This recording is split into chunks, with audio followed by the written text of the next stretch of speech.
Hello YouTube, this is Kaito JR here, and I'm here to do another Ajin discussion video, this time discussing about the unfortunate fate of Kaito.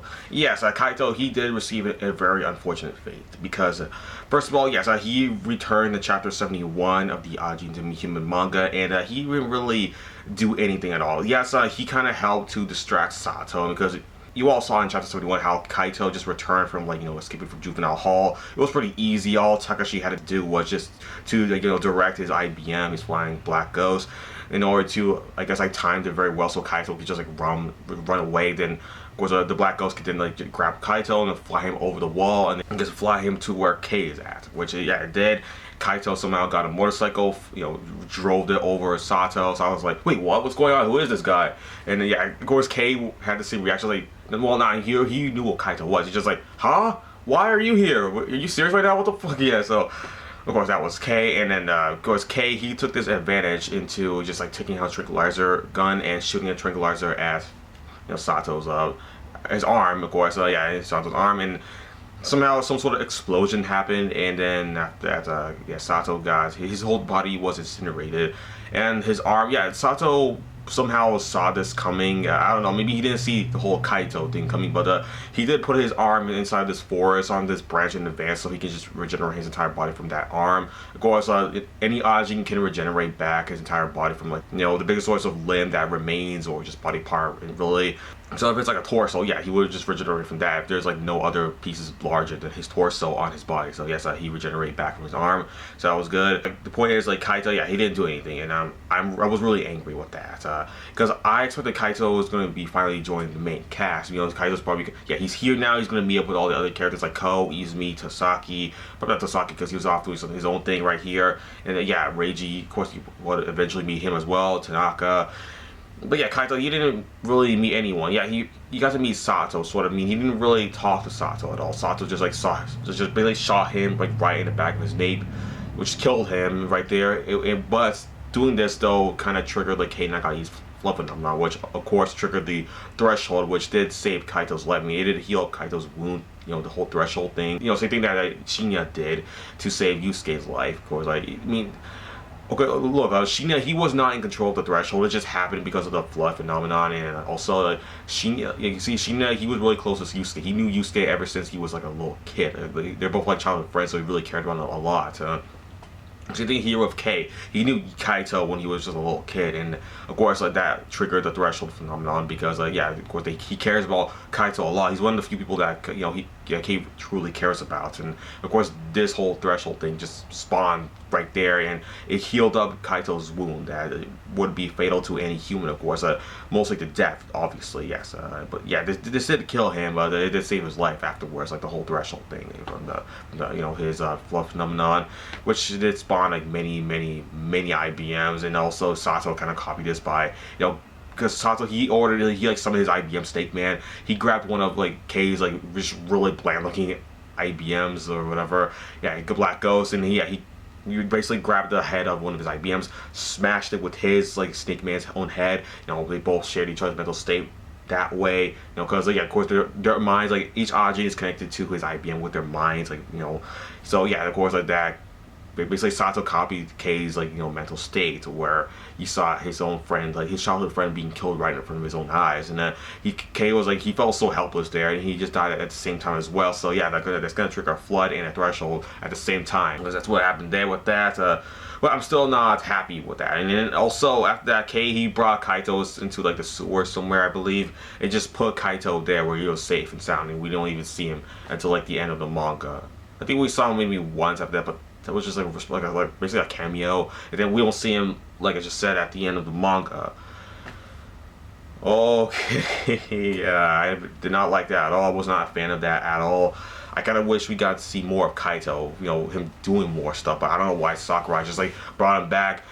All he did was just distract Sato long enough for K to get some sort of tranquilizer dart onto his arm, but it didn't really mean anything because they didn't succeed in capturing Sato at all. So that was it really worth bringing Kaito back? Is Kaito not meant to be an important character? I mean, he's one of my favorite characters. I really love Kaito a lot. I mean, this dude's awesome. Especially in the anime, he's even more cooler in the anime as well. But yeah, in the manga, he does have his moments. I mean, especially in the beginning of the manga, where we first saw him for like the first time. He's like the first characters that we saw. Not in the pilot. That's like the whole Shinya Nakamura incident. I mean, like the first chapter. Yeah, Kaito was awesome there. So yeah, same thing with K. K was really intelligent, but Kaito, yeah, he was cool as hell. And yeah, then they break Kaito back here. They didn't really do anything at all. All I did was just like distract Sato, and then that's it.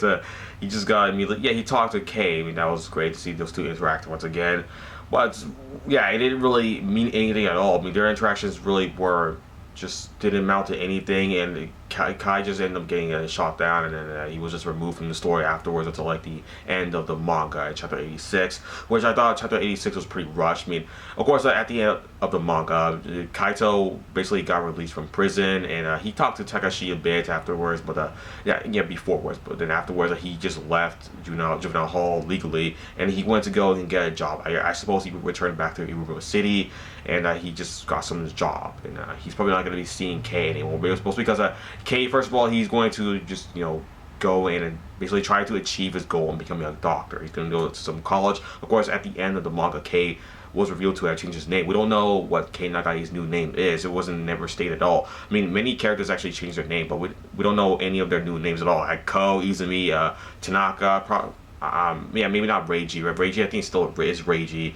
But yeah, all the other characters like them, like, yeah, they changed their names. We don't know what any of their names are for some reason. I don't know why they weren't like revealed. I mean, I guess they're not meant to be called any other names, like in our point of view, as like what their names were given at the beginning of the manga. Like, I guess we could just still refer to Kei Nagai as Kei Nagai. We just don't know his real name.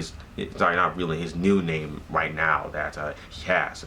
And yeah, and that's just it. I mean, Kei is just going off to college now somehow, and he's going to try to become a doctor. He's going to train really hard, and he's going to learn what he needs to learn. I mean, Kei already knows a lot, so becoming a doctor might be really easy for him. He has a really good memory. He has a high intellect. He's definitely like a boy genius. Yeah, definitely. I mean, he knows a lot. Do you think calling Kei a boy genius is kind of a stretch, or maybe he is? I mean, come on, he's really intelligent. He can come up with all these like plans and stuff like that. I mean, yeah, they all kind of failed up against Sato. I mean, Kei kind of needed help of the anti-demi-human special task force in order to take down Sato once and for all.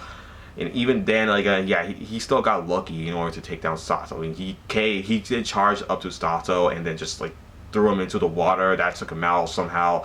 And then, yeah, Sato was trying to escape with Snake Man, but then, yeah, he just ended up in the water drowning, and Kei was able to get him out of there.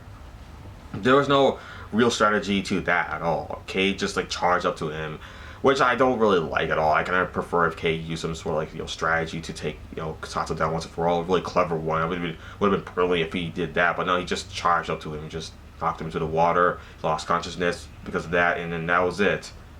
Yeah, I mean, yeah, he learned about. No, I mean, Ko learned about that from like chapters ago when both Ko and Kei jumped out onto like the ocean when they were trying to escape from Sasaki and Izumi, and from like you all remember how Mrs. Yamanaka was taking care of Kei, and that's a village, and then eventually Sasaki and Izumi, I think, found them out. So yeah, it was in the anime as well. It was in season 1 around there. Yeah, that's actually where season 1 ended, where just Ko and Kei just like jumped off of the like cliffside onto the water, and then we saw in season 2 episode 1 where they ended up in some city. Yeah, a lot of stuff was cut out. That like. Most of that is actually expanded upon how they got there in the manga, sort of. But yeah, you should all go and read the manga if you all want to know what happened, like between like season 1 episode 12 to season 2 episode 1, like how the gap there was just never revealed in the anime. So, but it is revealed in the manga, so you should all go and read that. But yeah, Kaito, really disappointed how he just turned out. Like, he was really awesome. I mean, a really promising character. He took out some, like, human characters in the beginning of the manga, which was really impressive. He knocked out that police officer with the whole flying kick maneuver. I mean, that was really cool. And then he got into some fights in prison. That was really cool to see that. I really loved that a lot. Yeah, those were one of the more earlier chapters of Ajin Demi-Human, and yeah, we get to see him later on, like I just said, but we don't see him get into any combat at all, which is really disappointing. I mean, Kaito's most interesting thing about him was his combat. I mean, combat doesn't really matter much at all in terms of like, you know, the story. You know, I really prefer dialogue over combat, because like combat is just like, it just wastes, like, it's like a waste of panel. Like, you just like, okay, one guy just punches the guy in the face, and we just see like this next panel, and then yeah, the guy just kicks him. And, yeah, but the dialogue, you can do so much more with that. I just like that a lot more. Better, just better at that. But Kaito, yeah, he was really cool the way he fight. I just really like to see him fight a lot. And unfortunately, we didn't get to see more of him like fighting at all. Thankfully, we did in the anime though. But yeah, that's just the anime. Hopefully, they do remake it. But I mean, I'm just going to stay hopeful here that they will remake the Ajin to be human anime, because I think that's a really good idea. They should actually do that. And, I mean, Ajin needs to be more popular, and I would really appreciate that a lot if it just did become more popular, I guess. But yeah, Kaito, a really underwhelming ending and fate for him, for this character. I really like a lot. And of course, I'm still gonna keep him as my profile picture. He's like the mascot of this channel. I really love him a lot. Hopefully, he just stays there as the mascot. Yes. But yeah, of course, that's just it for the video, everybody. Yeah, I'm just gonna end it right here for the most part. Yeah, so just comment down below if anything you want to say, all that good stuff. But yeah, that's it for the video, everybody. Thanks for watching, and bye.